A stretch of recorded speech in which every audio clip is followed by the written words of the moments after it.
Баршаңызға сәлем, менің каналыма қош келдіңіздер. Бүгін дәмі өте дәмді шығатын және ерекше ананас салатының рецептімен бөлісетін боламын. Қыздар, егер де менің каналыма әлі де тіркелмеген болсаңыздар, менің каналыма подписация батырмасын басып тіркеле кетіңіздер. Себебі алдағы уақытта да мен түрлі мерекелік дастарханыңызға арналған рецепттермен бөлісетін боламын. Сондықтан жіберіп алмас үшін менің арнама тіркеліп алсаңыздар. Ананас салаты үшін керек заттар: ең бірінші бізге ананас, қайнатылған тауық еті, жұмыртқа, консервадағы жүгері, майонез және де сыр мен жаңғақ керек болады. Жаңғақ бұл бетін әсемдеу үшін. Ең бірінші салатыңызды жасамастан 1-2 сағат бұрын тауық етін дәміне қарай тұз салып қайнатып алып, және қайнаған соң суытып алғаныңыз дұрыс. Себебі салатқа салқын тауық етін пайдаланған жақсы. Видеода көріп тұрғандарыңызда қайнатылған тауық етін, қайнатылған жұмыртқаның барлығын біркелкі формада кішкене көбіктеп турап аламыз. Атының өзі ананас салаты деп айтып тұрғандай, бұл салаттың ерекшелігі құрамына ананас қосамыз. Ананастың балғын түрдегі ананасты қоссаңыздар да болады. Егер ол түрі болмаса, кез келген супермаркетте сатылатын консервадағы ананасты пайдалансаңыздар да болады. Бұл салаттың дәмі өте нәзік, ерекше болып шығады. Ананасты да барлығын бірдей етіп көбіктеп турап аламыз.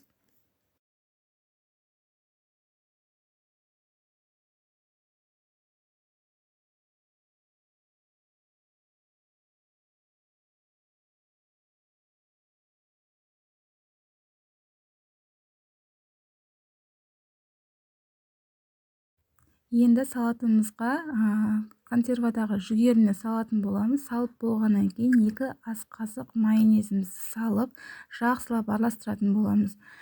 Сонымен салатымыз дайын десек те болады. Бұл салатқа біз тұз қоспаймыз. Себебі біз тауық етін қайнатып жатқан кезде тұз қостық қой, соның дәмі бар.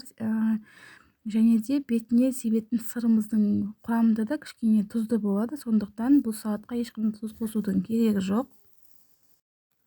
Видеода байқасаңыздар, мен сырды алып қалдым, салатқа араластырған жоқпын. Себебі мен бұл салатты формасын өзін ананас ретінде безендіріп салғым келіп тұр. Дәл осы порциямен мендегі пайдаланған соқпақ тарелкеден 2 порция шығады. Егер де сіздер ондай қажет емес, жай ғана барлығын араластырып, кәдімгі басқа салаттар сияқты тарелкеге салып қоя саламын десеңіздер, сырды осылай құрамын араластырып жүрсеңіздер болады. Дайын болған салатымды осындай соқпақ тарелкеге әдемілеп ананас пішінде барлығын салып шықтым.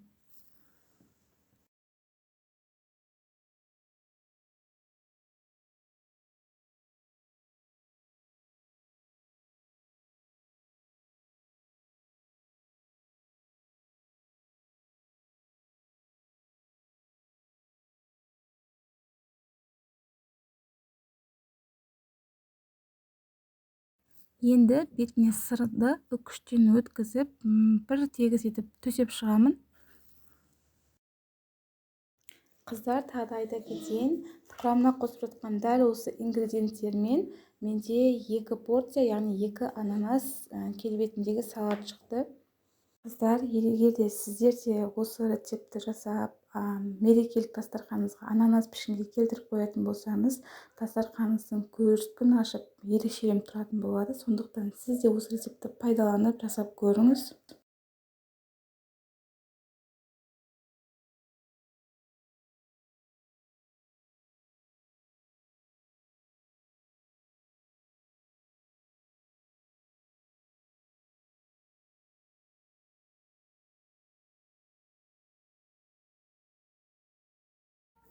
Сырды бетіне бір тегіс етіп төсеп болғаннан кейін, енді мен ананасқа келтіру үшін бетіне осындай пакетке майонезімді құйып, ұшын қатты жуан емес, жіңішке де емес, біркелкі көлемде кесіп, осылай ұзынынан ананас пішінге келтіріп, майонезбен сызып шығатын боламын.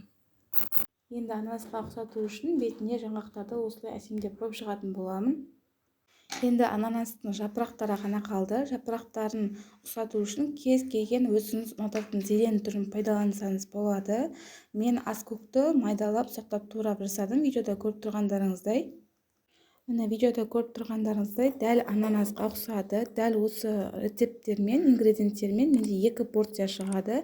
Алдағы уақытта дәл осындай оңай немесе ерекше рецептерді бөлісу үшін маған да қолдауларыңыз болсын. Каналыма тіркеліп лайк басуды ұмытпаңыз.